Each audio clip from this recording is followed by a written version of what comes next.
The wind howled across the Wyoming plateau like a wounded animal, whipping dust and dried grass into miniature cyclones that danced between the weathered fence posts.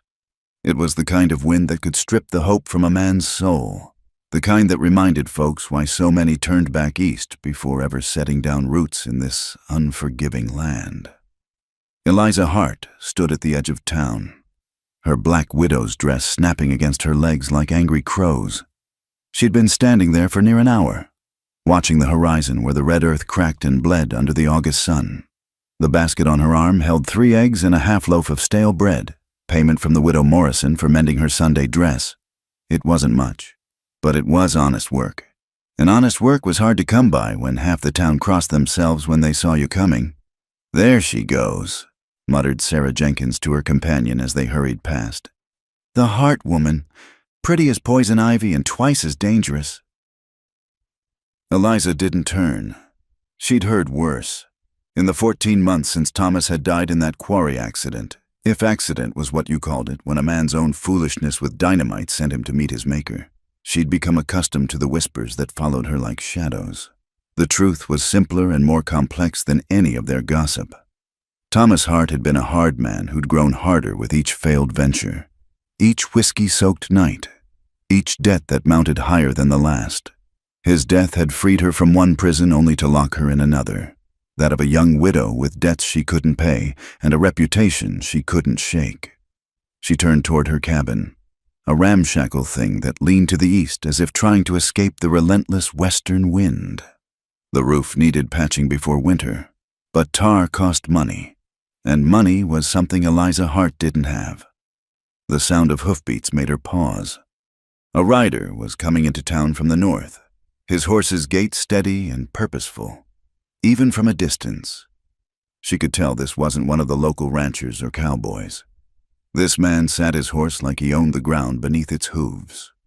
Lucas Darnell had been traveling since dawn, the leather of his saddle creaking a familiar rhythm as his bay stallion picked its way down the rutted main street. At 35, he cut an imposing figure, broad-shouldered, clean-shaven despite the fashion for beards, with eyes the color of winter slate. The matched Colt .45S on his hips seemed at odds with his gentleman's bearing. But out here, even wealthy men knew better than to travel unarmed. He'd come to Willow Creek on business, looking to buy cattle to replenish his herd after the harsh winter had claimed more than he cared to count. The Darnell Ranch sprawled across 20,000 acres of prime grazing land. But all that space felt empty as a church on Monday since Martha had died 2 summers past. Cholera had taken her quick, leaving him with more money than he could spend and a hole in his chest that no amount of whiskey could fill. The town looked like a dozen others he'd passed through. False-fronted buildings lined a street wide enough to turn a wagon team, with boardwalks that kept folks' boots out of the mud when it rained, which, by the look of the cracked earth, hadn't been recent. He tied his horse outside Morrison's general store and stepped inside, his spurs ringing against the floorboards. The interior was dim and cool, smelling of pickle brine and tobacco. "Help you, mister?" The proprietor, a thin man with nervous hands, appeared from behind the counter. "Lucas Darnell. I'm looking to buy some cattle. Heard Tom Brewster might have some stock to sell. Brewster's place is 5 miles west. But if you're looking for a meal and a bed for the night, the boarding house is—" The commotion outside cut him short. Angry voices rose above the street noise, and through the window, Lucas saw a crowd gathering near the millinery shop. "Pay what you owe, or I'll have the sheriff take it out of your hide." Lucas stepped onto the boardwalk to see a heavy-set man with mutton chop whiskers looming over a woman in black. She stood straight-backed despite his proximity, her chin lifted in a way that spoke of pride hanging by a thread. "I told you, Mr. Garrett, I'll have your money by month's end. Your sewing work don't amount to a hill of beans. Your dead husband owed me $40, and I mean to collect it one way or another." Garrett's hand shot out, gripping her arm hard enough to make her wince. "Pretty thing like you could earn it quick enough at the saloon. Big Mike's always looking for. That's enough." Lucas's voice cut through the growing crowd like a blade. He stepped down from the boardwalk, his hand resting casual-like on his gun belt, a gesture that wasn't lost on anyone watching. Garrett turned, his face flushing darker. "This ain't your concern, stranger." "Maybe not, but I've got a peculiar dislike for men who rough up women in the street. Let her go." For a moment, the street went quiet except for the wind rattling a loose shutter. Garrett's eyes flicked to Lucas's guns, to his expensive clothes, to the cold certainty in his stance. Slowly, he released Eliza's arm. "She owes me $40, he said, trying to salvage some authority. "It's my legal right to collect." Lucas reached into his vest pocket and withdrew a leather wallet. He counted out $40 in bills, then added 10 more. $50. The debt's paid, plus interest for your trouble. "Give me the note." Garrett's eyes widened with greed, but he hesitated. "Why would you?" "The note." Lucas's voice brooked no argument, fumbling in his pockets. Garrett produced a crumpled paper, Thomas Hart's IOU, signed in a shaky hand. Lucas took it, glanced at it to confirm the amount, then pocketed it. "We're done here," he said. "Move along." The crowd dispersed slowly, disappointed at the lack of bloodshed. Garrett skulked off, counting his money and muttering under his breath. Lucas turned to Eliza, who hadn't moved throughout the exchange. "Ma'am," he touched the brim of his hat. "I didn't ask for your help." Her voice was low, controlled, but he caught the tremor beneath it. "No, ma'am, you didn't." She studied him then, really looked at him for the first time. He saw her take in the quality of his clothes, the silver conchos on his gun belt, the way he stood like a man used to being obeyed. Her green eyes were remarkable, the color of sage after rain, but shadowed with something that went deeper than today's humiliation. "I suppose you'll be wanting something in return," she said. "I might." Her chin came up another notch. "Then you've wasted your money. Mr. Darnell, Lucas Darnell. And I don't recall mentioning what I wanted." A bitter smile touched her lips. "Men like you always want something from women like me. Maybe so. But right now, what I want is to offer you employment." That surprised her. He saw it in the slight widening of her eyes before she masked it. "What kind of employment?" "The kind that involves cooking, keeping house, maybe some mending. I've got a ranch north of here, and my housekeeper quit last month to tend her sick sister. The work's honest, the pay's fair, and you'd have your own quarters." "And that's all?" "That's all I'm offering. What you choose to accept is your business." She was quiet for a long moment, and he could see her weighing her options, which, they both knew, were precious few. A widow with debts and a tarnished reputation didn't have the luxury of pride. "When?" she asked finally. "Now, if you're willing. I'll wait while you gather your things." She laughed then, a sound like broken glass. "What I own would fit in a saddlebag. Mr. Darnell, give me an hour." He watched her walk away, her back straight despite everything. There was steel in that woman, buried under the sorrow. He'd seen it in the way she'd faced down Garrett, in the way she'd met his eyes without flinching. An hour later, she emerged from the dilapidated cabin with a carpet bag and a wooden box tucked under her arm. She'd changed from the black dress into a plain brown traveling outfit that had seen better days but was clean and neatly mended. Her dark hair was pinned up properly, and she'd scrubbed her face clean of dust. He'd brought a second horse from the livery, a gentle mare that would suit a lady rider. Eliza looked at the side saddle with distaste. "I can ride astride," she said. "Suit yourself." He wasn't about to argue over proprieties. Out here, survival trumped etiquette every time. She swung up into the saddle with practiced ease, settling her skirts as best she could. The wooden box went into her saddlebag, handled with a care that suggested it held something precious. They rode out of town as the sun began its descent toward the mountains, painting the sky in shades of amber and rose. Neither spoke for the first mile, content to let the horses find their rhythm. Finally, Lucas broke the silence. "That Garrett, he give you trouble before?" "Some." She kept her eyes on the horizon. "Thomas owed half the town money when he died.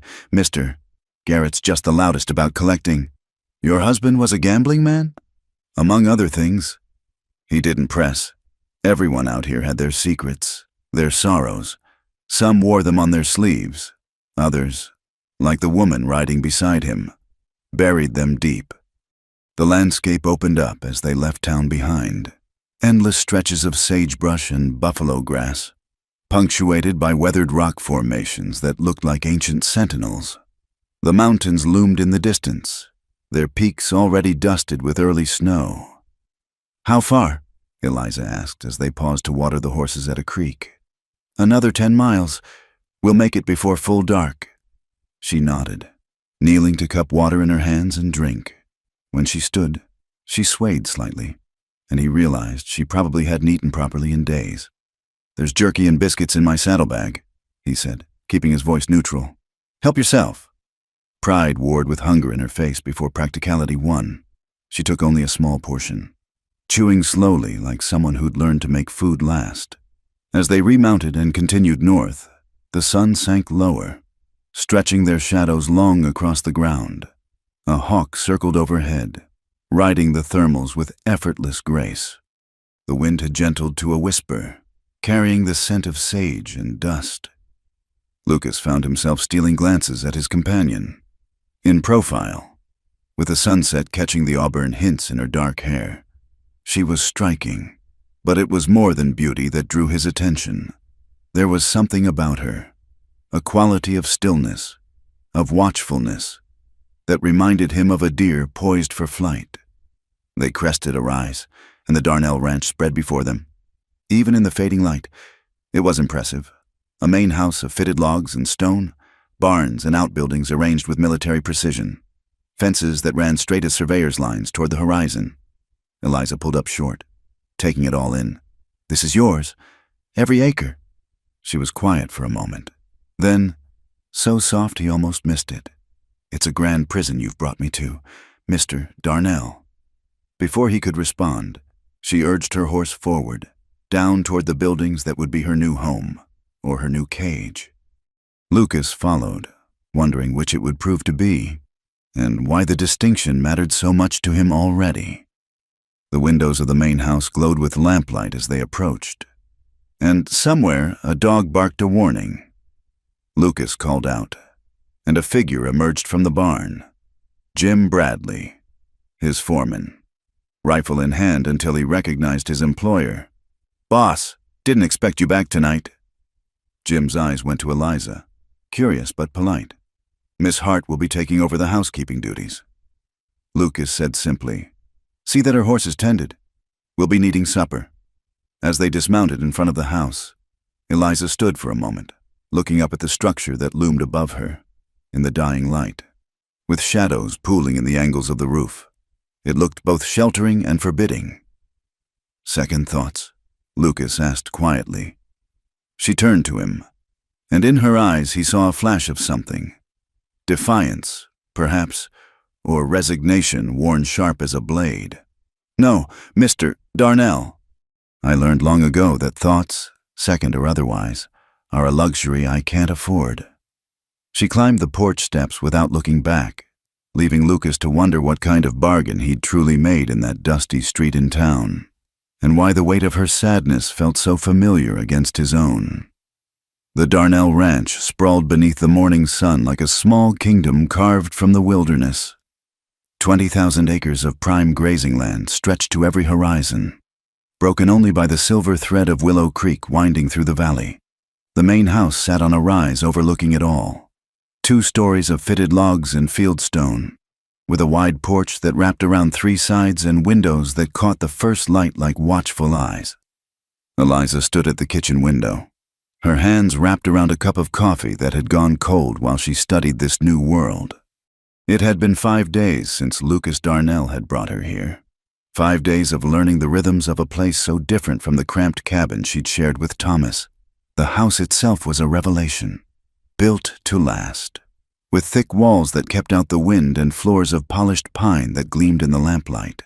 The kitchen alone was larger than her entire former home, with a massive iron stove, a pantry stocked with provisions, and a hand pump that brought water right inside, a luxury she'd never known. "Miss Hart?" She turned to find Jim Bradley in the doorway. Hat in hand, the foreman was a weathered man in his 50s, with kind eyes and a careful manner around her that spoke of good raising. "Morning. Jim, there's fresh coffee if you'd like." "Much obliged, ma'am."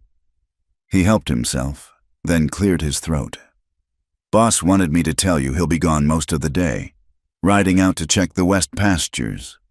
Said to let you know you've got free run of the place, and there's a list of supplies needed from town whenever you're minded to go." She nodded, unsurprised. Lucas had been gone more than he'd been present since bringing her here. He took his meals in the study when he was home, appearing in the kitchen only long enough to compliment the food and inquire if she needed anything. Always polite, always distant, like a man fulfilling the letter of a contract while carefully avoiding its spirit. "Oh, and ma'am?"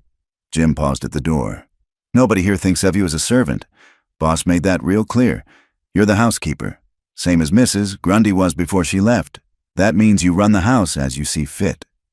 After he left, Eliza returned to her morning routine. She'd risen before dawn, as was her habit, to start bread and prepare breakfast for the handful of ranch hands who took their meals in the kitchen. They were a quiet bunch, polite but wary, as if she might break or burst into flames if they spoke too loud. The work itself was a blessing. After months of scraping by on mending and wash work, having a purpose again, meals to plan, rooms to clean, a household to run, gave her days structure and meaning. The house had been well kept by Mrs. Grundy, but Eliza found corners that needed attention, silver that wanted polishing, windows that could use washing. She threw herself into it all with a fervor that bordered on desperation.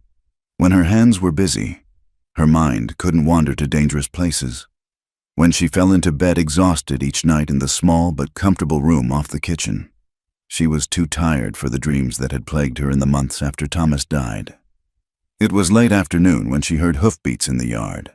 Through the parlor window, she watched Lucas dismount, moving stiffly. As he turned toward the house, she saw the dark stain spreading across his shirt. She met him at the door, taking in the pallor beneath his tan, the way he held his left arm against his ribs. "You're hurt." "It's nothing. Horse spooked and caught me against a fence post. Nothing doesn't bleed like that. Come to the kitchen." For a moment, she thought he'd refuse. Then he nodded, following her through the house. In the better light of the kitchen, she could see the tear in his shirt and the gash beneath, not deep, but long and still seeping blood. "Sit," she ordered, already moving to gather what she needed. Clean cloths, hot water from the kettle, the bottle of carbolic acid from the pantry, needle and thread. He shrugged out of his shirt with a grunt of pain, revealing a torso marked by hard work and old scars. Eliza had tended enough injuries. Thomas had been careless with tools and prone to tavern fights. To work without embarrassment, but she was aware of him in a way that made her hands want to tremble. "This might sting," she warned, dabbing carbolic acid along the wound. He didn't flinch, just watched her face as she worked. "You've done this before, more times than I care to remember." She threaded the needle, grateful for the steady light. "Hold still." The room fell quiet except for the tick of the mantel clock and the whisper of thread through flesh. She was acutely aware of his nearness, the heat of his skin beneath her fingers, the controlled way he breathed through the pain. "There." She tied off the last stitch and sat back. "Try not to tear it open again. I'll do my best." He reached for his ruined shirt, then stopped, his hand hovering over hers where it rested on the table. For a heartbeat, neither moved. Then his fingers brushed across her knuckles, the touch so light she might have imagined it. She jerked back as if burned, knocking over the basin of bloody water. "Don't! Eliza, don't!" The word came out sharp, desperate. She stood quickly, needing distance. "Your shirt is ruined. I'll fetch you a clean one." She fled to his room, taking the stairs too fast, her heart hammering against her ribs. The master bedroom was sparse, almost monastic. A bed, a wardrobe, A single photograph on the dresser of a pretty woman with gentle eyes. His late wife, she assumed, though he'd never spoken of her. When she returned with the shirt, he'd cleaned up the spilled water and was standing by the window, watching the sun sink toward the mountains. He took the shirt with a quiet, "Thank you," and pulled it on. Wincing slightly, "I owe you an apology," he said without turning around. "That was inappropriate. There's nothing to apologize for. You hired me to keep house, and I'll thank you to remember that." The words came out harder than she intended, sharp, with an edge of something that might have been fear or might have been longing. He did turn then, and she saw something flicker in his eyes. Hurt, perhaps, or understanding. Of course, it won't happen again. That night, she stood at her window long after the house had gone quiet, looking out at the vast darkness of the ranch. Somewhere out there, coyotes called to each other across the emptiness, their voices wild and mournful. She pressed her palm against the cool glass, remembering the brief warmth of his touch, the way her body had betrayed her with its trembling response. This was how it always started. A touch, a look, a moment of weakness. Thomas had been kind at first too, before the drinking got bad, before the debts piled up, before he decided her body was currency to be traded for one more night at the poker table. She closed her eyes against the memory, but it came anyway. The smell of whiskey and sweat, rough hands that weren't her husband's, the way Thomas had watched from the doorway with dead eyes while she learned what it meant to be owned. The next days passed in careful distance. Lucas took his meals in the study again, appearing in her domain only when necessity demanded. They spoke only of household matters, supplies needed, repairs required, the mundane business of running a ranch, but she was aware of him constantly. The sound of his boots on the stairs, the low rumble of his voice giving orders in the yard, the way he stood sometimes at the parlor window in the evening, looking out at something only he could see. She found herself listening for him, anticipating his routines, noticing when he rode out and when he returned. One evening, a storm rolled in from the mountains, turning the sky green-black and sending the horses wild in the corral. Eliza battened down what she could, then stood on the porch watching lightning walk across the valley on legs of white fire. "Beautiful and terrible," Lucas said behind her. She hadn't heard him approach. Like most things out here. They stood together as the first fat drops of rain began to fall. Then came harder, turning to sheets that obscured the outbuildings. Thunder crashed overhead, making the windows rattle. "You're not afraid of storms," he observed.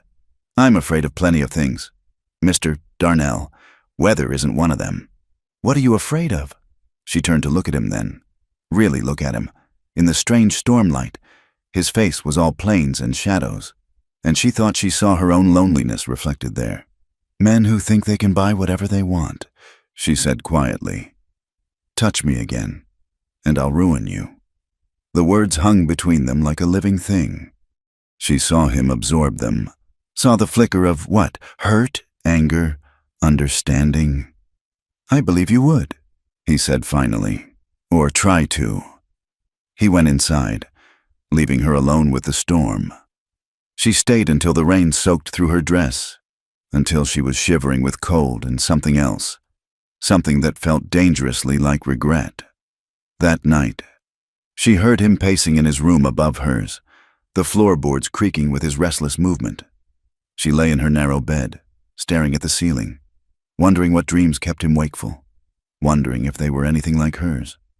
In the morning, she found a note on the kitchen table in his careful script. "Gone to Denver on business, back in a week, L.D." She crumpled it in her fist, then smoothed it out again, running her finger over the letters of his name.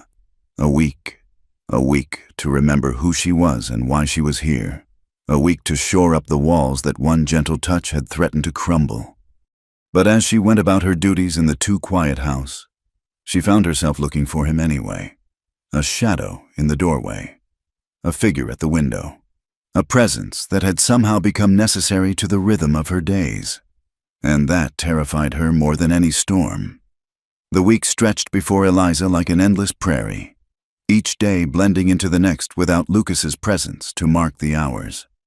She threw herself into work with renewed fervor, scrubbing floors that were already clean, reorganizing pantries that needed no organizing, mending curtains that had no tears. On the third day, Jim Bradley found her beating rugs with a violence that sent dust clouds billowing across the yard. "Ma'am," he said carefully, "those rugs are liable to disintegrate if you keep at 'em like that." She paused, wiping sweat from her brow, suddenly aware of her aching arms. "I suppose you're right. Why don't you take a ride? That bay mare in the East Corral is gentle as a lamb. Boss wouldn't mind." The thought of escape, even temporary, was tempting. Within an hour, she was mounted and heading north, letting the mare pick her own path through the sage. The sky stretched endless above, that peculiar shade of blue that seemed to exist only in Wyoming, deep enough to drown in. She hadn't meant to ride to town, but somehow found herself on the outskirts of Willow Creek as the sun reached its zenith. The familiar buildings looked smaller than she remembered, meaner somehow. After the spaciousness of the ranch, at Morrison's general store, she tied the mare and went inside. "Mrs." Morrison looked up from her ledger, her face cycling through surprise, curiosity, and something that might have been disapproval. "Eliza Hart, heard you were working out at the Darnell place." "I am." Eliza kept her voice neutral. "I need some thread and lamp oil." As Mrs. Morrison gathered the items, she kept up a stream of commentary. "Must be nice, living in that big house. Course, some might say it's not proper, a young widow alone with a man like that. But then, propriety never was your strong suit. Was it?" Eliza paid without responding. But as she turned to leave, "Mrs." Morrison's voice followed her. "You know he asks about you when he comes to town, subtle-like, but I notice things. Ask Ted Williams about your husband, about how he died." The words hit Eliza like cold water. She stood frozen in the doorway, her hand white-knuckled on the handle. What did Ted tell him? The truth, I suppose, that Thomas Hart was a drunk and a fool who got himself blown up playing with dynamite, though there's some who say— She trailed off suggestively. "Say what?" Eliza's voice came out sharper than intended. "Oh, nothing worth repeating, just that it was mighty convenient. Him dying when he did, before he could trade you off to Big Mike to clear his debts at the saloon." Eliza left without another word, her hands shaking as she mounted the mare. So Lucas had been investigating her. Had he? Digging into her past like a prospector looking for gold or dirt. She rode hard back to the ranch, anger burning hot in her chest. How dare he? How dare he pretend kindness while sneaking behind her back, gathering ammunition for whatever game he was playing? By the time she reached the house, her anger had crystallized into something colder, harder. She unsaddled the mare herself, ignoring Jake's offer of help, then stormed into the house. Lucas was in the kitchen. He stood by the stove, still in his traveling clothes, heating what looked like leftover stew. He turned when she entered, and she saw the weariness in his face, the dust of hard travel still clinging to him. "You're back early," she said, her voice tight. "Business concluded faster than expected." He studied her face, frowning. "What's wrong? Why did you hire me?" The question burst out before she could stop it. The truth this time. He set down the spoon he'd been holding. "I told you, I needed a housekeeper. There are a dozen women in town who could keep house. Why me? Does it matter?" "Yes," the word cracked like a whip. "Because I know you've been asking about me, about Thomas, about how he died." Something shifted in his expression. Not guilt, exactly, but acknowledgement. "I like to know who's living under my roof." "And what did you learn? That my husband was a drunk? That he gambled away everything we had? That he—" Her voice broke, and she hated herself for the weakness. "That he tried to sell me to pay his debts?" "Eliza." "No." She backed away as he stepped toward her. "You want to know the truth? The whole ugly truth. Thomas didn't die in an accident. He was setting charges to steal copper from the Hendricks mine. Drunk, careless, and desperate for money because Big Mike had given him one more week before he collected what was owed, with or without Thomas's permission. Tears were streaming down her face now, but she couldn't stop. The words poured out like poison from a lanced wound. I begged him not to go that night, got on my knees and begged. But he said it was the mine or Big Mike's back room, and at least the mine would make us rich. So I let him go. And 2 hours later they brought back what was left of him in a feed sack. Lucas's face had gone pale. Christ, Eliza, I'm sorry. Are you? She laughed, wild and bitter. Or are you just sorry you hired damaged goods? The widow whose husband would have sold her to a brothel for drinking money. Is that what you wanted to know? Is that why you brought me here? Stop. His voice cut through her hysteria. That's not... I didn't know about Big Mike, about any of that. But you suspected something. That's why you paid my debt to Garrett. That's why you brought me here. Because you could smell the desperation on me like cheap perfume. You're wrong. He moved closer, and she saw anger flash in his eyes for the first time. You want to know why I hired you? Why you and not one of those respectable town women? Because I recognized something in you. What? This. He gestured at the space between them, at her tear-stained face and clenched fists. The fight. The refusal to break even when the world's done its damnedest to grind you down. My Martha. His voice caught on the name. Martha was sweet and good and gentle, and this land killed her as surely as if it had put a bullet in her. 2 years of drought and failed crops and stillborn calves. And she just faded, got the cholera and didn't even try to fight it. He turned away, staring out the window at the gathering dusk. So yes, I asked about you, and yes, I brought you here partly because I could see you were desperate, but mostly because I could see you were still fighting, still standing. And I thought... He trailed off. You thought what? I thought maybe the house needed someone who wouldn't fade. The silence stretched between them, broken only by the tick of the clock and the distant lowing of cattle. Eliza felt her anger drain away, leaving her hollow and exhausted. I'm sorry, she whispered, about your wife. And I'm sorry about what happened to you. No woman should have to fear being traded like livestock. She sank into a chair, suddenly boneless. I can't be what you're looking for, Lucas. Whatever it is you think you see in me, I'm not that person. I'm broken, used up. I've got nothing left to give anyone. He turned back to her then, and the look in his eyes made her breath catch. I'm not asking for anything. Eliza, just for you to stay, to keep fighting, to help me remember why this place is worth saving. And if I can't, then we'll be two broken people sharing a roof and decent meals. There are worse fates. She laughed despite herself, a watery sound. When you put it that way, he smiled, the first real smile she'd seen from him, and it transformed his face. The stew's probably burnt by now. I'll make something else. She stood, wiping her face. You look dead on your feet. Go wash up. Supper will be ready in an hour. He hesitated at the doorway. Eliza, what you said before, about ruining me if I touched you again. Did you mean it? She met his eyes steadily. Every word. Good, he said quietly. A woman should protect herself however she can, but just so we're clear, I won't give you reason to. After he left, she stood in the kitchen that had become her domain, her sanctuary, and tried to make sense of what had just happened.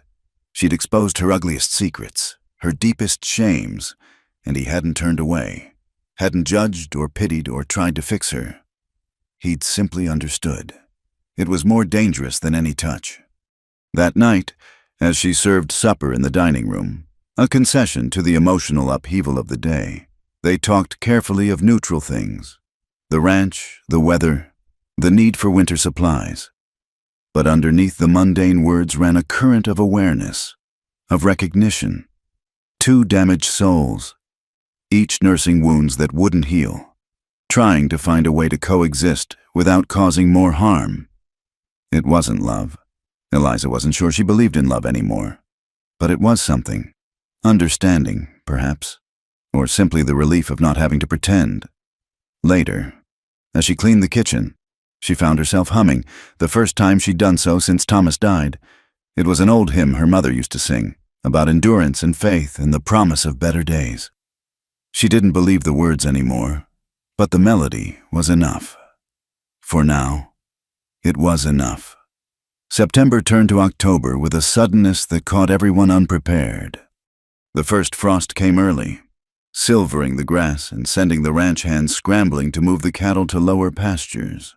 The mountains donned caps of snow that crept lower each day, and the wind carried the promise of a hard winter. In the weeks since their confrontation in the kitchen, Lucas and Eliza had found a rhythm of careful coexistence. They shared meals now, breakfast in the kitchen with the hands, dinner in the dining room when Lucas was home.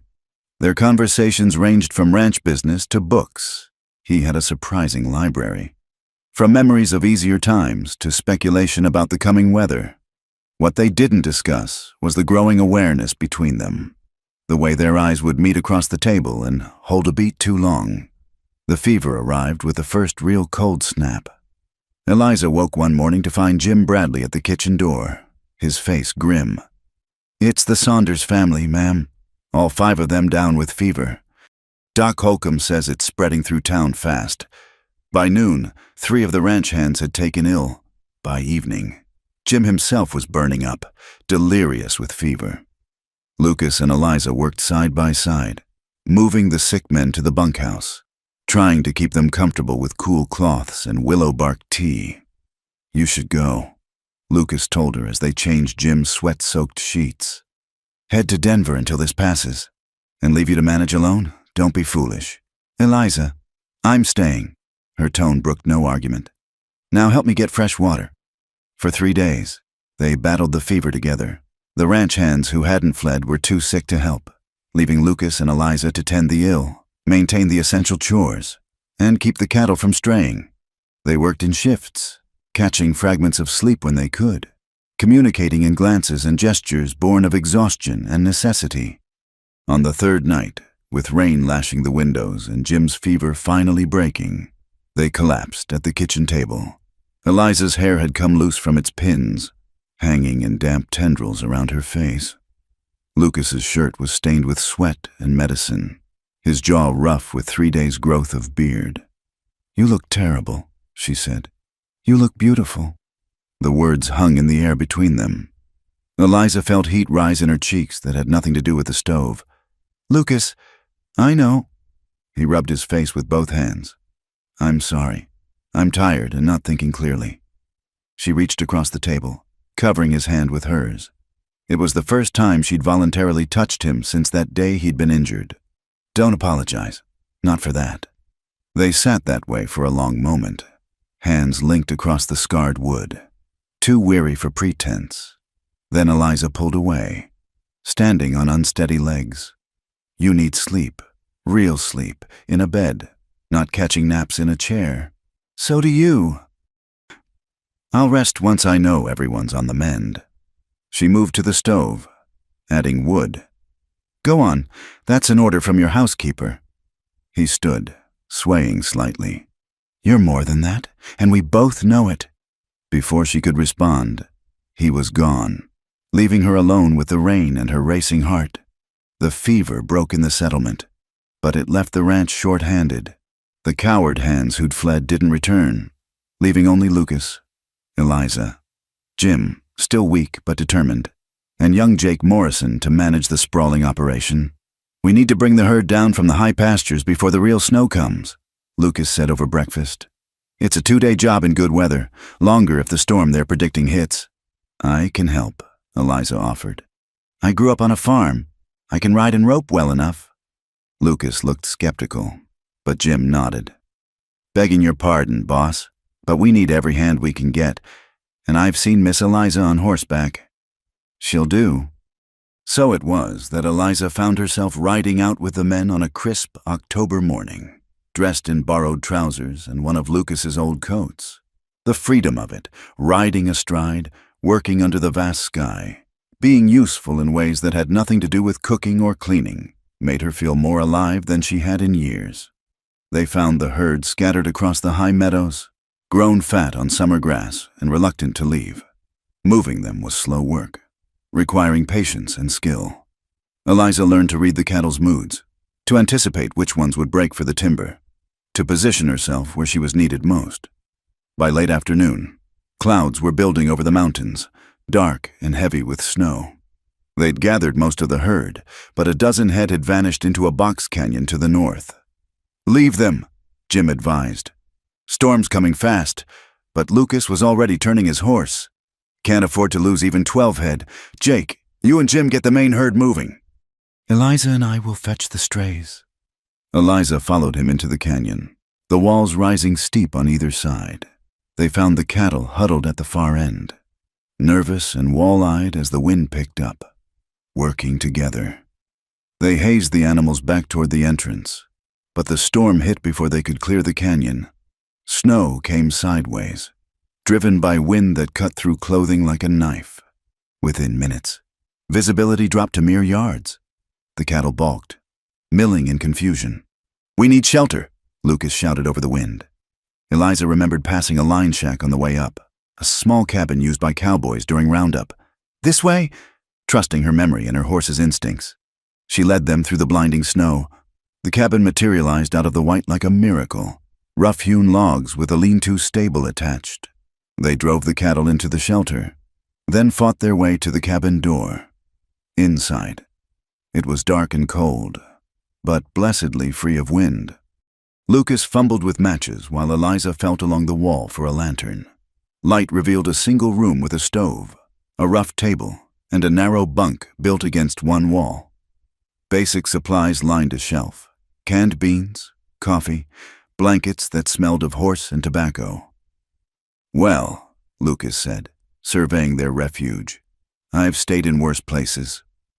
They worked in tandem to start a fire in the stove, their movements efficient despite the cold that made their fingers clumsy.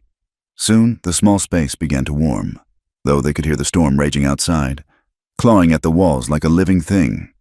Eliza found canned peaches and beans on the shelf, which she heated on the stove. They ate in companionable silence, sitting close to the heat. Outside, the wind howled, and occasionally they could hear the cattle lowing in the lean-to. "Thank you," Lucas said suddenly. "For staying, for helping, for—" He gestured vaguely at the storm, the cabin, their situation. "Everything. It's my job." "No." His voice was firm. "It's not this." He indicated her men's clothing, the work she'd done all day, the danger she'd faced without complaint. "This is far beyond what I hired you for. Maybe I wanted to do it. Maybe I needed to prove I could." "Prove to whom? Me?" "To myself." She stared at the stove's glowing grate. "For so long, I was just Thomas Hart's wife, then Thomas Hart's widow, the woman to be pitied or scorned or whispered about.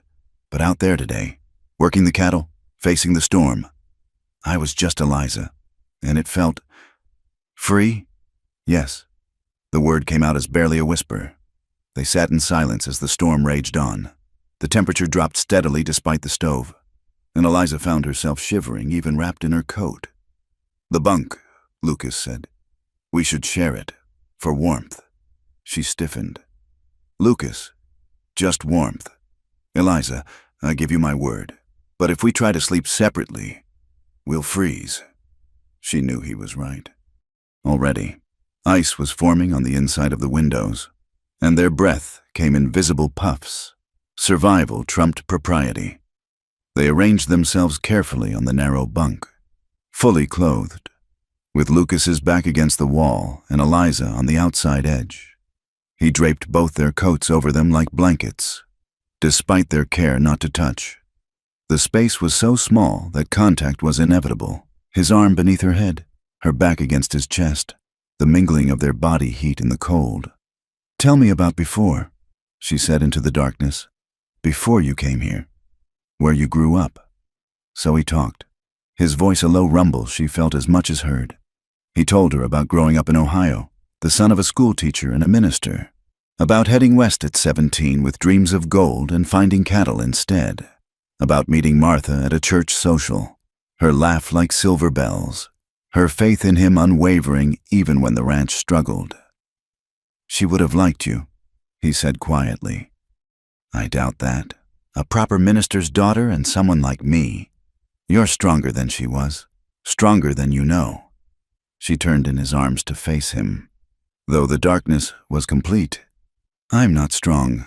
I'm scared all the time, scared of trusting, scared of feeling, scared of wanting things I can't have. What do you want? The question hung between them like a held breath. She could feel his heartbeat against her palm where her hand rested on his chest. Things I shouldn't, she whispered. He was quiet for so long she thought he'd fallen asleep. Then, I know the feeling. She lifted her face, and somehow, in the darkness, their lips found each other. The kiss was gentle, tentative, a question more than a statement. She felt him hold back, letting her set the pace, ready to stop if she pulled away. She didn't pull away. Instead, she deepened the kiss, pouring into it all the loneliness and longing of the past months. His arms tightened around her, and she felt the careful control he maintained, the way he kept his hands still despite the tremor she could feel running through him.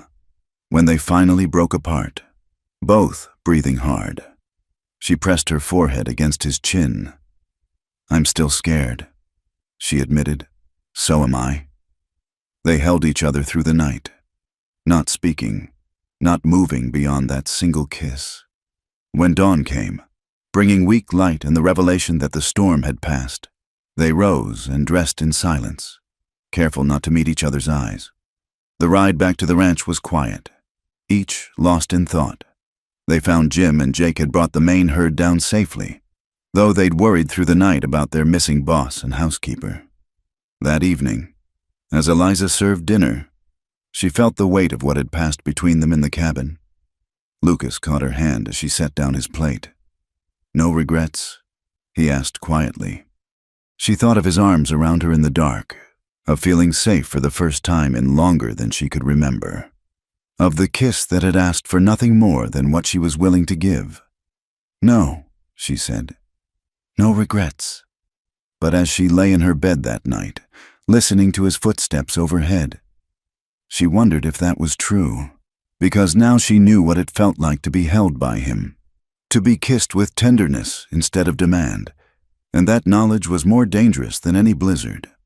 The days after the storm passed in a delicate dance of approach and retreat. Lucas and Eliza moved around each other with exquisite care, aware of every glance, every accidental touch, every word that might acknowledge what had passed between them in the cabin. The ranch demanded their attention, fences downed by the storm, cattle to be counted and tended, preparations for winter that could no longer be delayed.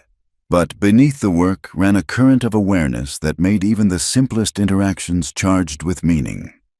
It was a Tuesday afternoon when Eliza heard the gunshot. She was in the garden, pulling the last of the carrots before the ground froze solid. When the sharp crack echoed across the valley, her blood went cold.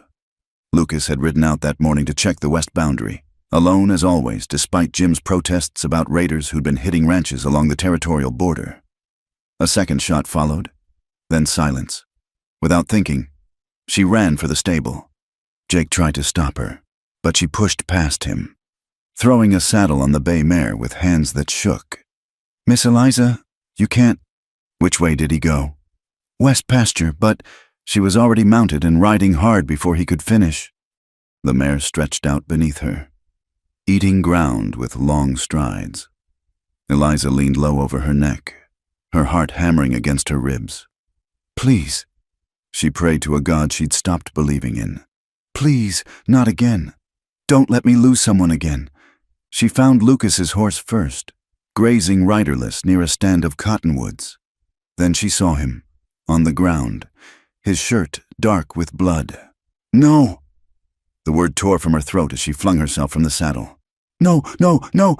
But as she dropped to her knees beside him, his eyes opened. Eliza? Don't move! Her hands were already working, tearing open his shirt to find the source of the blood, a graze along his ribs, painful but not deep. Relief made her dizzy. What happened? Calf caught in wire, spooked when I tried to free it, knocked me into a ravine. Had to shoot it. He winced as she probed the wound. The gunshots were mine. You fool! Tears were streaming down her face. You absolute fool! I thought... Hey. He caught her hands, stilling their frantic movement. I'm all right. Eliza, look at me. I'm all right. She looked, and something inside her simply broke.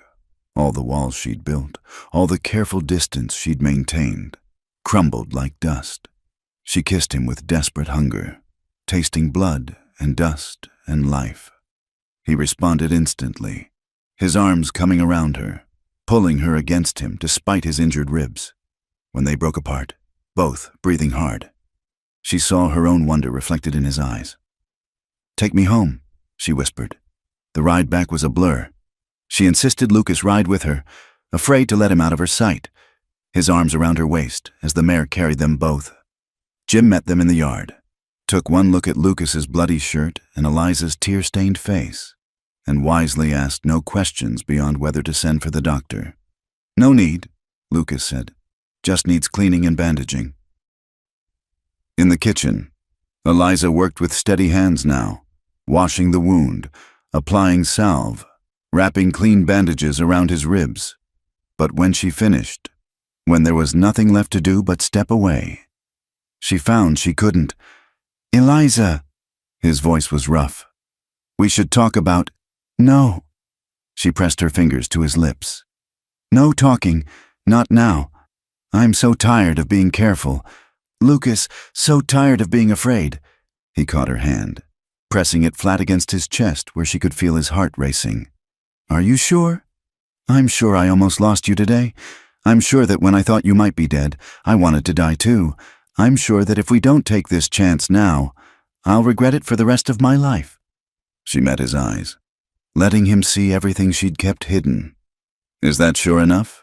His answer was to pull her into his arms. They made their way upstairs, Eliza leading, their hands linked like a lifeline. In his room, their room now, she thought with a thrill of possession. The late afternoon sun slanted through the windows, painting everything gold. "I need to tell you," she said as he drew her close. "About Thomas, about what he did, what they did. I need you to know. You don't need to tell me anything you don't want to. But I want to. I need to." She took a shaky breath. "Those last months, when the drinking got bad and the debts piled up, Thomas would bring men home, men he owed money to, and he would leave me with them. Tell me it was my duty as his wife to keep them happy, to pay his debts however they wanted." Lucas's arms tightened around her, but he didn't speak. Letting her finish, "I fought at first, but Thomas would hit me, and they would take what they wanted anyway. So I learned to go somewhere else in my mind, to disappear inside myself until it was over." She pulled back to look at his face, terrified of what she might see there. I'm not pure, Lucas. I'm not what a decent man would want." "Stop!" His voice was fierce. "Don't you dare. What happened to you wasn't your fault. Those men, your husband, they're the ones who should be ashamed. Not you. Never you. But you're the strongest woman I've ever known. You survived things that would have broken most people. And you're here, still fighting, still standing." He cupped her face in his hands, thumbs brushing away her tears. "You're exactly what this decent man wants. All of you, the broken parts and the strong parts and everything in between."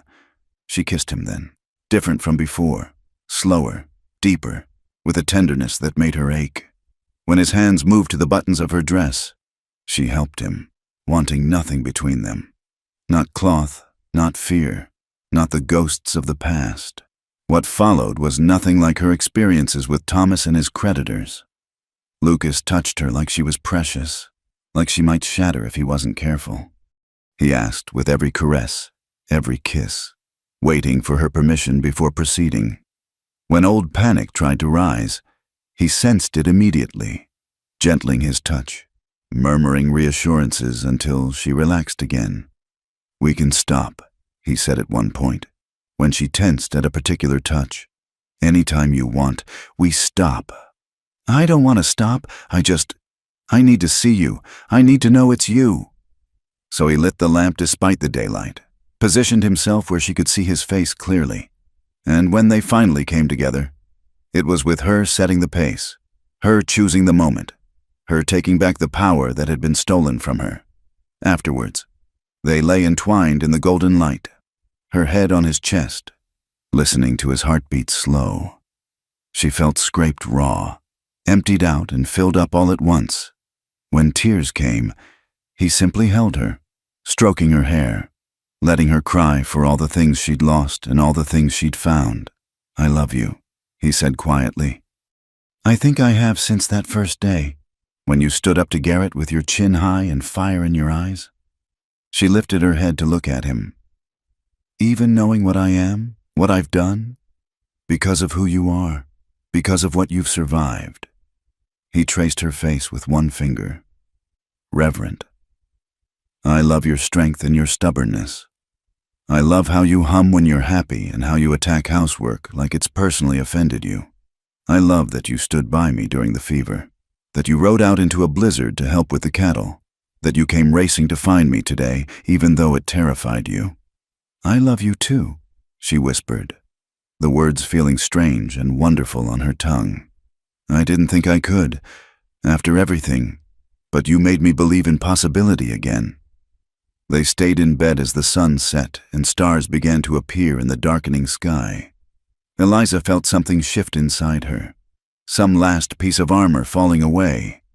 For the first time since Thomas's death, maybe for the first time in her life, she felt truly, completely safe. Later, when hunger finally drove them downstairs, they found Jim had left cold supper on the table and tactfully disappeared. They ate in comfortable silence, hands linked across the table, small smiles passing between them like secrets. "What happens now?" Eliza asked as they cleaned the dishes together. "Now we live," Lucas said simply. "Together. No more careful distances. No more pretending. If you're willing. The hands will talk. The town will talk. Let them." He drew her into his arms. "I'll marry you tomorrow if you'll have me, or we can wait if you need time. But either way, you're not my housekeeper anymore. Eliza, you're my partner, my love, my future." She thought of all the reasons to say no, all the ways this could go wrong. Then she thought of how it had felt to race across the pasture, terrified of losing him. How it felt now, safe in his arms, with his heart beating steady under her palm.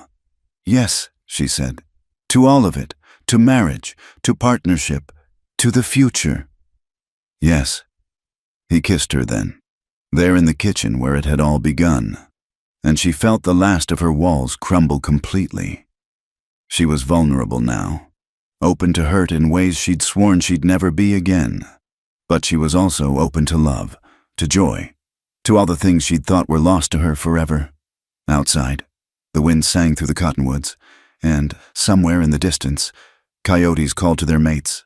But inside the warm kitchen, Eliza Hart, soon to be Eliza Darnell, was finally, truly home. The news of Lucas Darnell's intention to marry the widow Hart spread through Willow Creek like wildfire in dry grass. By the time Lucas and Eliza rode into town 3 days later to speak with Reverend Cooper, half the population had found reasons to loiter along Main Street. "Let them look," Lucas said, helping Eliza down from the wagon. "We've nothing to hide." But Eliza felt the weight of their stares, heard the whispers that followed in their wake. At Morrison's general store, Mrs. Morrison's greeting was frost-edged, her smile never reaching her eyes. "Mr. Darnell, Mrs. Hart, how unexpected to see you together."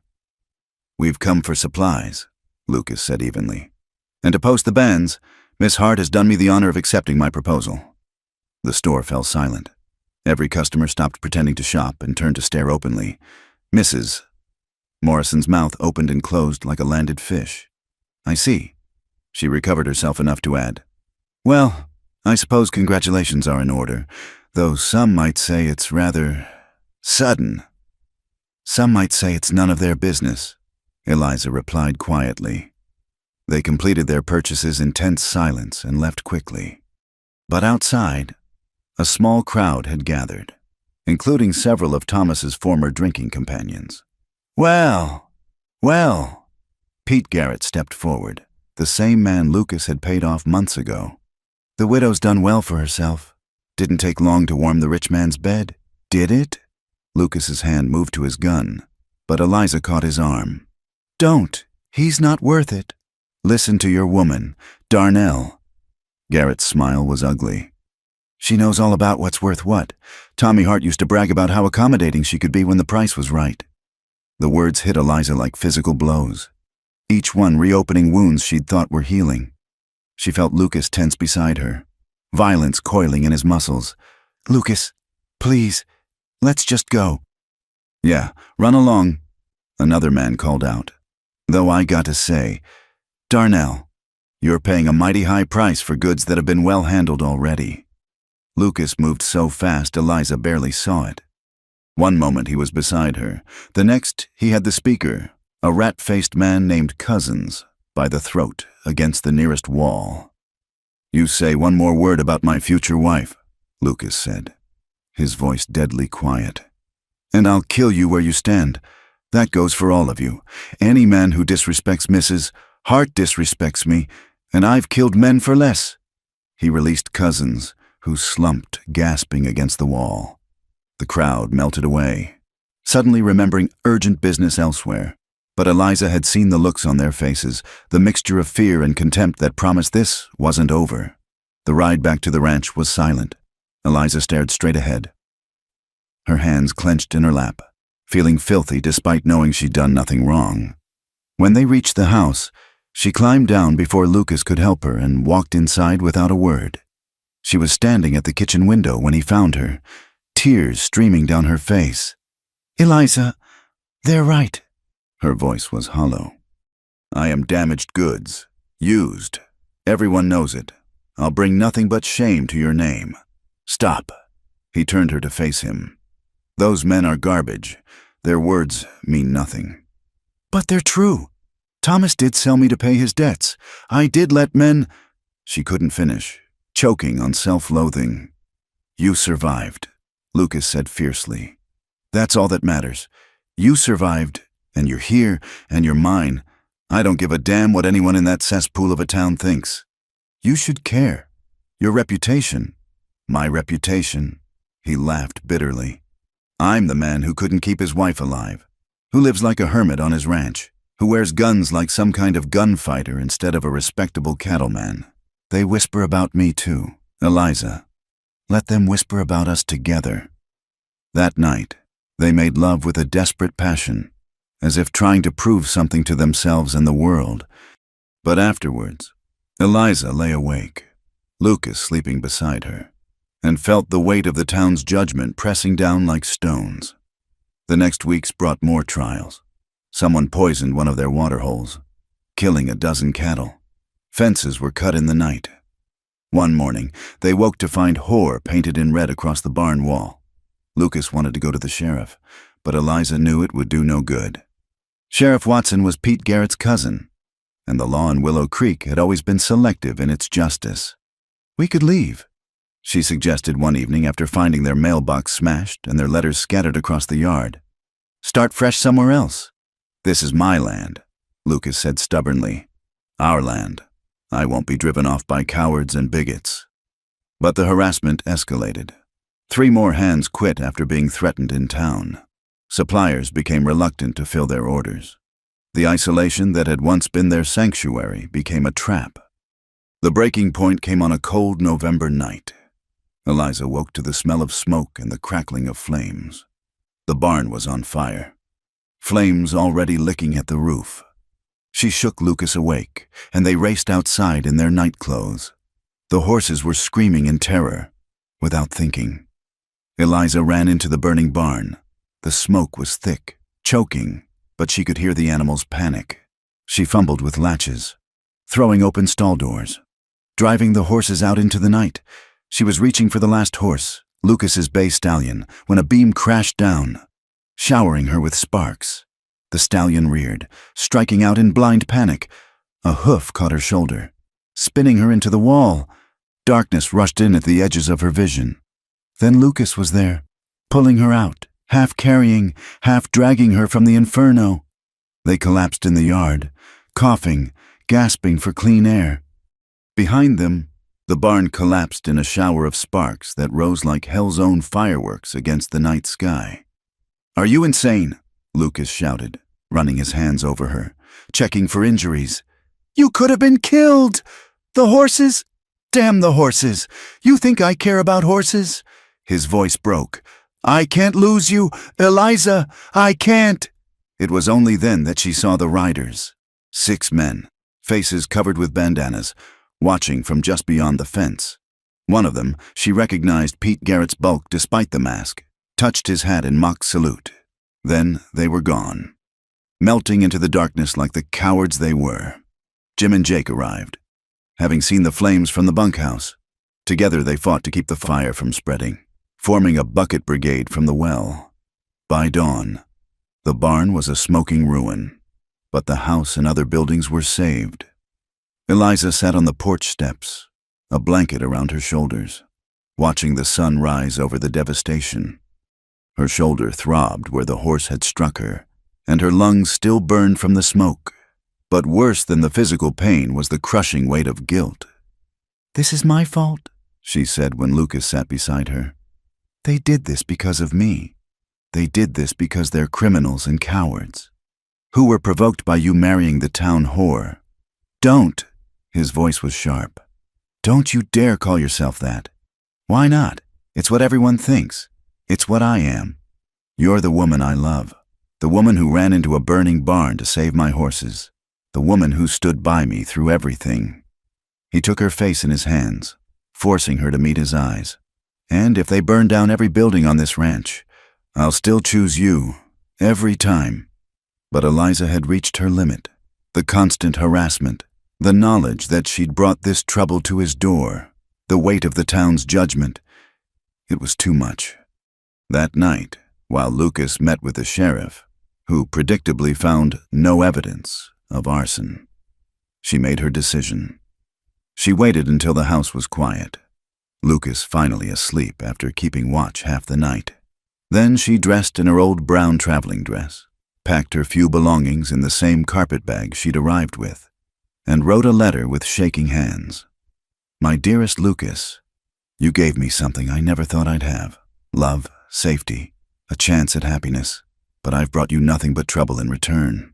The town will never accept me, and as long as I'm here, they'll make your life hell.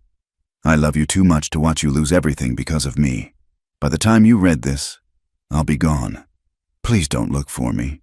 Find a good woman who can give you the life you deserve, who won't bring shame to your name. Thank you for showing me what love could be. I'll carry the memory of these months with you always. Forever yours, Eliza." She left the letter on the kitchen table, took one last look around the room where she'd been so happy, and slipped out into the pre-dawn darkness. The bay mare was in the corral. Most of the horses had been saved, even if the barn was gone. She saddled quickly, quietly, and rode out toward the main road. At the property line, she stopped and looked back. The ranch sprawled below her in the gray light, the house where she'd learned to love again. The burned barn, a black scar on the landscape. Her heart felt like it was tearing in two, but she forced herself to turn away. "I'll ruin you if you touch me again," she whispered to the wind. But the truth was, she was the one who was ruined for any life that didn't include Lucas Darnell, even as she rode away to save him from herself. The road stretched empty before her, leading back to the wilderness of a life without him. Each hoofbeat took her farther from the only home she'd ever truly known. But she didn't let herself look back again. Love meant sacrifice, and this was hers, leaving to protect the man who'd given her everything, even if it destroyed her in the process. Behind her, the sun rose over the Darnell Ranch, painting the sky in shades of gold and rose, and somewhere in that golden light, Lucas Darnell was about to wake to find his world shattered once again. Lucas found the letter as the first rays of sun pierced the kitchen window. For a long moment, he simply stared at it, his mind refusing to process the words. Then reality crashed over him like a cold wave, and he was moving, shouting for Jim, for Jake, for anyone who could help. "She can't have gone far," Jim said, already saddling horses. Few hours head start at most, but Lucas knew Eliza. She was smart, resourceful, and determined. If she didn't want to be found, She wouldn't make it easy. They tracked her to the main road, where her trail mixed with dozens of others. Lucas sent men in every direction, toward town, toward Denver, toward the mountain passes. He rode like a man possessed, pushing his horse to the limit, calling her name until his voice went hoarse. Nothing. She had vanished like smoke on the wind. Days turned to weeks. Lucas haunted the telegraph office, sent inquiries to every town within 100 miles, hired Pinkerton detectives, but Eliza Hart had disappeared as thoroughly as if the earth had swallowed her whole. Meanwhile, Eliza had made it to the abandoned cabin by Willow Creek, the same dilapidated structure where she'd lived with Thomas. It stood empty and forlorn, even more decrepit than before. The roof leaked, the walls were riddled with cracks, and the memories soaked into every board were almost unbearable. But it was shelter, and more importantly, it was the last place anyone would look for her. She survived on the supplies she'd taken and what little game she could trap, the mare she'd turned loose after the first day, knowing Lucas would recognize it. As winter deepened, she grew thin, subsisting on roots and bark tea when the food ran out. But physical hardship was nothing compared to the ache in her chest, the constant pull toward the ranch, toward Lucas. Some nights, she would wake thinking she heard his voice calling her name. Other nights, she dreamed of their brief happiness, waking in his arms, working beside him with the cattle, the simple joy of sharing meals and laughter and hope. Those dreams were the cruelest torture of all. 3 weeks after she'd fled, she woke to find someone at the door. Her heart leaped. Lucas, but the voice that called out was one that made her blood freeze. "I know you're in there. Eliza." Samuel Morrison, Thomas's brother-in-law, the one who'd always looked at her like she was something good to eat, the one who'd been among Thomas's creditors, who'd taken his payment in ways that still made her wake screaming. She grabbed the ancient rifle from beside the door, unloaded, but he didn't know that. "Get away from here, Samuel!" "Now, that's no way to greet family." His voice was oily, with false friendliness. "Heard you ran out on that rich rancher. Figured you might need some help. I don't need anything from you." "Sure about that. Winter's coming on hard. A woman alone. No money. No food. I could make things easier for you. Just like old times." The doorknob rattled. She'd barred it, but the wood was rotten, and Samuel was a big man. Panic clawed at her throat. "I have a gun." "So do I, darling, but I'm not looking for trouble. Just a little companionship. Tom's not around to set the terms anymore. We could work out something mutually beneficial." The door shuddered under a heavy blow. The bar cracked. Eliza backed toward the single window, calculating whether she could fit through it before he broke in. Another blow, and the bar splintered. Then, like salvation itself, came the sound of hoofbeats, multiple horses riding hard. Samuel cursed and stepped back just as Lucas rounded the cabin corner, rifle aimed steady at his chest. "Morrison." Lucas's voice was death itself. "Step away from that door." "Darnell." Samuel tried for bravado, but his voice shook. "Just checking on my sister-in-law. No law against that. There's a law against breaking and entering, and I'm sure Sheriff Watson would be real interested to know you've been sniffing around my fiancée. She left you, from what I hear." "Did she?" Lucas smiled, and it was terrible to see, because from where I'm sitting, looks like you're trying to break into property under my protection. "Jim, Jake, you boys see it that way too?" "Sure do, boss." Jim agreed, his own rifle trained on Samuel. Samuel looked between the armed men and made the wise choice. "This isn't over," he muttered, but he mounted his horse and rode off without looking back. Lucas dismounted slowly, his eyes never leaving the cabin door. "Eliza, it's safe now. He's gone." Silence. "I know you're in there. I can see your tracks. Same as his." His voice gentled. "Please, sweetheart, just talk to me." The door opened a crack. One green eye peered out, wary as a wild creature. "How did you find me?" "Jake remembered you mentioning this place once. We've been checking everywhere, but I should have known you'd come here." He took a step closer, and she didn't retreat. "Can I come in?" She opened the door wider, and he bit back a curse at the sight of her. Thin, pale, her dress hanging loose on her frame. The cabin behind her was barely fit for animals, let alone a woman he loved. "You shouldn't have come," she said. "I left for a reason. You left because you're scared. Because those bastards in town made you believe they're poison." He moved closer still, slow and careful. "But running doesn't change the truth." "What truth?" "That I love you. That you love me. That we belong together. No matter what anyone says." "Lucas," her voice broke. "They burned your barn because of me. They'll do worse if I come back. Then we'll rebuild. And if they burn it again, we'll rebuild again." He was close enough to touch her now, but kept his hands at his sides. "I told you once, if they burn down every building on the ranch, I'll still choose you. You're a fool. Maybe, but I'm your fool. And you're my stubborn, brave, impossible woman. The one who tames wild horses and faces down storms and saves lives in burning barns." He finally reached out, cupping her face with infinite gentleness. "The one who thinks she's protecting me by breaking both our hearts."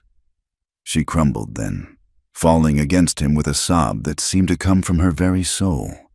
He held her while she cried, rocking her like a child, murmuring promises and endearments into her hair. "I can't go back to that town," she said when she could speak again. "I can't face them." "Then we won't, not yet." He pulled back to look at her. "But I have an idea, if you're willing to trust me." 3 days later, they stood in a grove of pine trees 5 miles from the ranch. Snow was falling soft and steady, turning the world into a winter wonderland. Reverend Cooper was there, having agreed to perform the ceremony away from prying eyes. Jim and Jake served as witnesses, along with Mrs. Cooper and, surprisingly, Dr. Holcomb and his wife. "I don't cut into mob justice," the doctor had said when Lucas asked him. "And any fool can see you two belong together." Eliza wore a simple blue dress that had belonged to Lucas's mother, retrieved from a trunk in the attic. Lucas was in his Sunday best, looking at her like she was a miracle made flesh. When Reverend Cooper asked if anyone objected, the silence was broken only by the whisper of falling snow. "Do you, Lucas James Darnell, take this woman to be your lawfully wedded wife?" "I do." His voice rang clear and certain. "Do you, Eliza Marie Hart, take this man to be your lawfully wedded husband?" For a heartbeat, old fears rose up. Then she looked into Lucas's eyes, saw the love there, the certainty, the promise of a future worth fighting for. "I do. Then, by the power vested in me, I pronounce you man and wife." Lucas kissed her as the snow fell around them. And, for that moment, the world shrank to just the two of them. No town, no gossips, no burned barns or ugly words, just a man and woman who had found each other against all odds. But as they prepared to leave, more riders appeared through the snow. Eliza tensed, but Lucas put a protective arm around her. "It's all right. I asked them to come." They emerged from the white like ghosts, but friendly ones. The Hendricks family, whose mine Thomas had tried to rob. The widow Saunders, whose family Lucas and Eliza had nursed through the fever. Tom Brewster, the cattle dealer. Even Mrs. Morrison from the general store, looking shamefaced. "We came to apologize, Mrs. Hendricks said, stepping forward, "and to welcome you properly to the community. Mrs. Darnell." "I don't understand," Eliza whispered. "Lucas and the Reverend have been doing some talking around town," Dr. Holcomb explained, "reminding folks of all you've done, nursing the sick, helping with the cattle, saving those horses, making them see past the gossip to the woman you really are. Not everyone's convinced," Lucas said quietly, "but enough are willing to give us a chance." Mrs. Morrison approached hesitantly. "I owe you an apology most of all. I knew what Thomas was doing to you. We all did. And we did nothing. Let you suffer alone.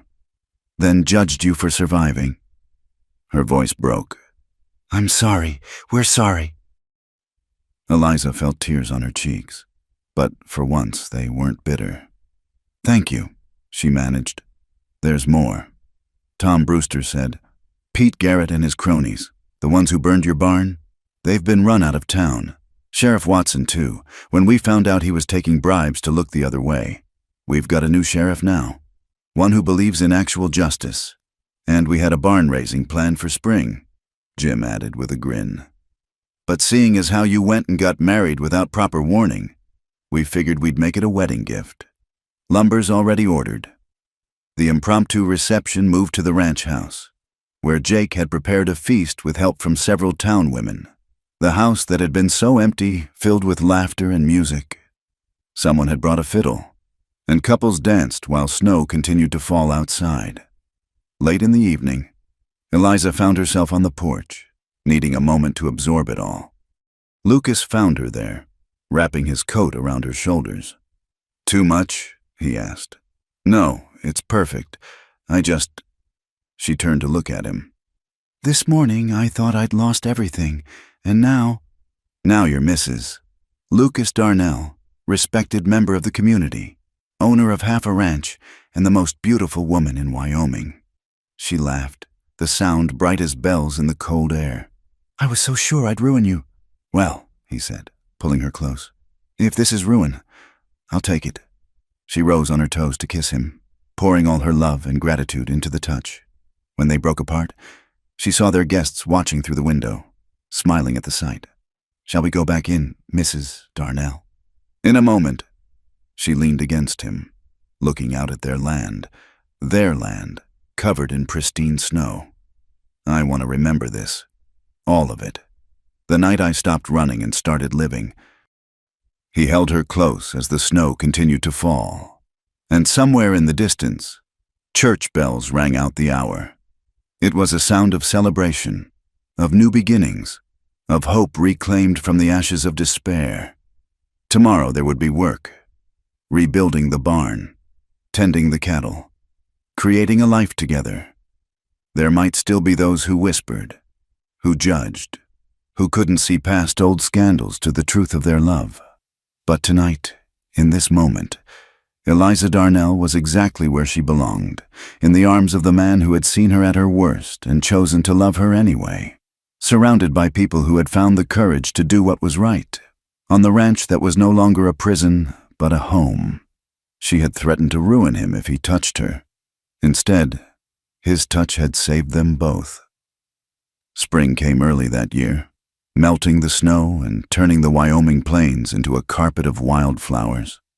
The new barn stood proud against the sky, raised by the hands of neighbors who had become friends, its red walls a defiant answer to those who had tried to tear them down.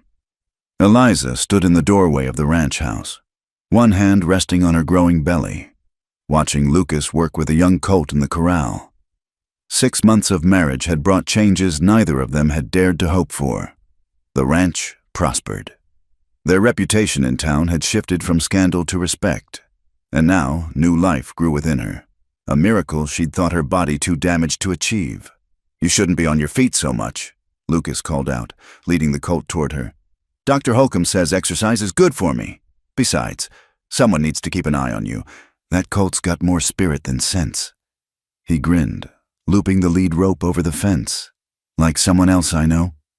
She swatted at him playfully as he pulled her into his arms, his hands gentle on her rounded stomach. "Feel that? He's kicking again." "She," Lucas corrected. "Definitely a girl. Already giving me trouble. Just like her mother." They stood together in the morning sun, his arms around her, her back against his chest, watching their land come alive with spring. The past months hadn't been without challenges. There were still those in town who crossed the street rather than greet them. Still moments when old memories ambushed Eliza in the dark. But they faced them together, and together they were stronger than any shadow from the past. "Lucas?" She turned in his arms to face him. "I need to tell you something." Concern flickered across his face. "Is everything all right? The baby's fine. We're fine. It's just—" She took a breath. "Samuel Morrison came by yesterday while you were in the north pasture." His expression darkened. "What did he want?" "To apologize, actually, and to tell me he's leaving Wyoming, moving back east to live with his sister. She touched Lucas's face, feeling the tension in his jaw. He said seeing us together, seeing how you protected me, made him realize what kind of man he'd become, what kind of man Thomas had been. He wanted to ask my forgiveness before he left. And did you give it? I told him I was working on forgiving, not for his sake, but for mine, for ours. She gestured to her belly. I don't want to carry hatred into our child's life. Lucas pulled her close, pressing his lips to her forehead. You're stronger than you know. Eliza Darnell, we're stronger together, she corrected. That evening, they hosted dinner for the Holcombs and the Coopers, a monthly tradition that had begun after the wedding. As Eliza served apple pie, made from their own orchard's fruit, Reverend Cooper raised his glass. A toast, he said, to second chances and the courage to take them, to love that conquers fear, and to the newest member of the Darnell family, may they inherit their parents' strength and spirit. After their guests departed and the dishes were done, Lucas found Eliza on the porch, sitting in the rocking chair he'd made for her. The stars were brilliant in the clear sky, and somewhere in the distance, coyotes sang their ancient songs. Penny for your thoughts, he said, settling beside her. I was thinking about that first day. When you brought me here, I called it a grand prison. She laughed softly. I was so frightened, so certain I'd only bring you pain. And now I know the truth. I wasn't your prisoner. I was my own, locked up by fear and shame and other people's cruelty. She took his hand, lacing their fingers together. You didn't rescue me.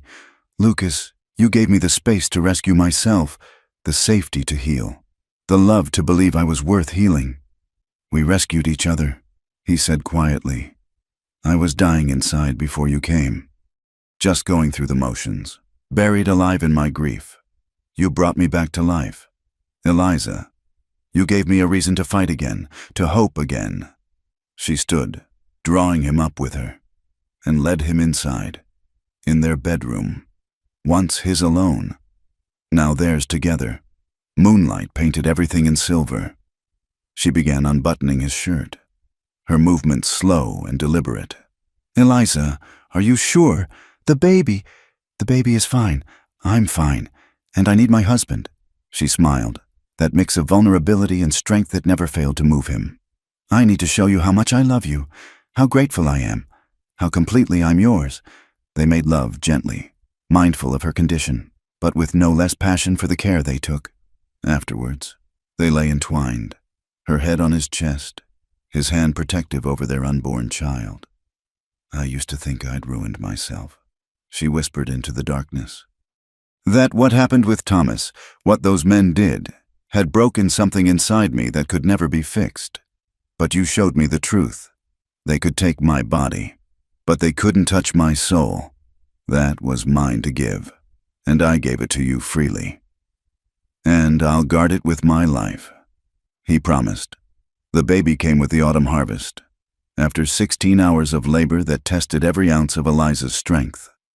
Lucas never left her side, holding her hand through the pain, whispering encouragement when she thought she couldn't continue.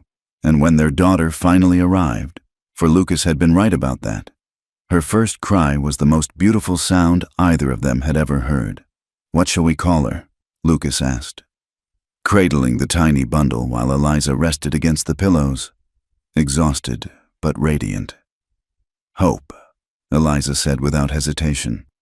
Hope, Martha Darnell, for your first wife, who loved you well, and for what this child represents, the future we thought we'd never have. Lucas's eyes glistened as he placed their daughter in Eliza's arms. Hope it is. As the sun set over Wild Heart Ranch, the new name they'd chosen together, honoring both their pasts while claiming their future, the little family sat together in peaceful contentment. The journey had been hard, marked by pain and loss, prejudice and fear, but love had proven stronger than all of it. You know, Eliza said softly, watching their daughter sleep, I meant what I said that night, about ruining you if you touched me. Lucas smiled, pressing a kiss to her temple. Did you now? And I did ruin you. Lucas Darnell. Ruined you for any life that doesn't include hope in me. Ruined you with happiness. Ruined you with love.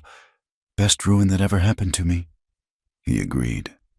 Outside, the wind whispered through the cottonwoods, carrying the scent of home. The past would always be part of their story, but it no longer defined them. They had written a new ending, one of redemption and joy, of courage rewarded and love triumphant. And in the growing dusk of a Wyoming evening, as their daughter stirred and cooed, Lucas and Eliza Darnell held each other close and looked forward to all the tomorrows yet to come. Thank you for listening to this story of love and redemption from the American Wild West. If you've enjoyed following Lucas and Eliza's journey, please let us know where you're listening from in the comments below. We love connecting with our audience around the world. Don't forget to subscribe to the From Wild West channel for more authentic stories of courage, passion, and survival from America's frontier era. Share your thoughts about this tale in the comments. What touched your heart? What would you have done in Eliza's place? We read every comment and love hearing your perspectives. Until next time, partners.